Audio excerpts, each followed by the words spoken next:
So what did you think about that one? That turned your mood around? That was actually a really dope track. I was looking through like the fans also like, and I like started seeing bands. I was like, oh, I know them, I know them. I've never heard of this band. Hmm. Um, that was a super. I feel like it blended elements of pop, but without sacrificing like the punk side of it. The Like it was very yeah, like pop. it's got the rock Yeah, aesthetic still. It doesn't sound super poppy, but it still has the pop sentimentalities. yeah. I felt like even the mix was like it had like it was like the vocal was sort of poppy, but then like everything else was definitely still like just like sort of punk, and I was like, oh, like Yeah. this is super dope. Yeah. Um, that like last, I think it was like right before the last chorus, that like Uh-huh. studio banter Yeah. was just so funny. That's just Dude, great. I love studio banter in recordings. Like I think that when Same. it gets done too much, it's annoying.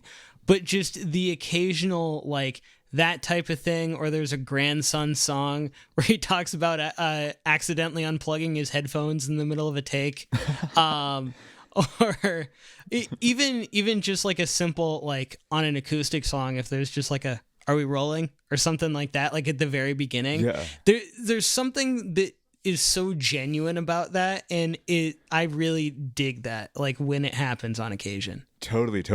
And like in this case, like it was like it like fit so well with like bringing back like that last chorus too. Yeah. I like love when yeah, just like a dope track, and the strings It's on it fit really well too. Yeah, for sure. Because like on a song like this, they can be kind of hit or miss. Like I know, it's a weird one to bring up, I suppose. But like, the song Ocean Avenue, right? Yeah, yeah, That that song has strings in it, but they sound kind of like really forced.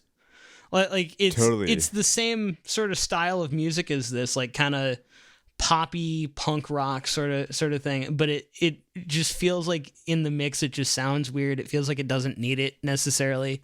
I still love that Right. song, like it's a classic pop punk to me, Same. but Yeah, I think that this song implemented it in a much better way than something like that did. totally.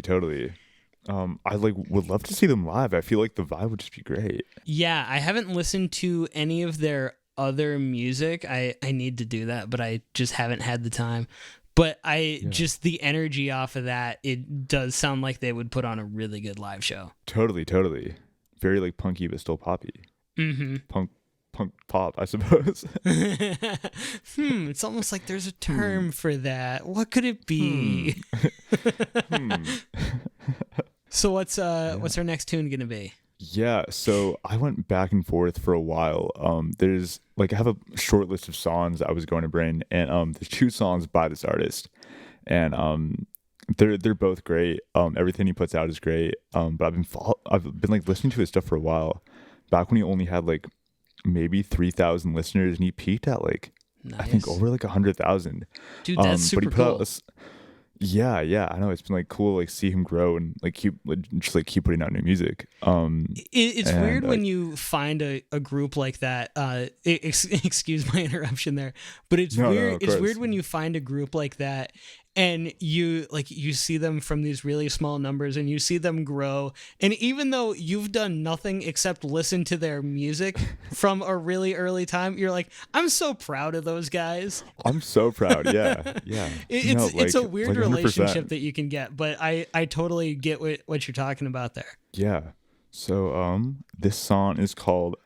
I'm going with his more recent release because I feel like it's just a dope track. But Fresh his vibes. like older stuff is good as well. Yeah, exactly. It's like the freshest find. So yeah, this track is Hot Wheels by Nickname Joe's.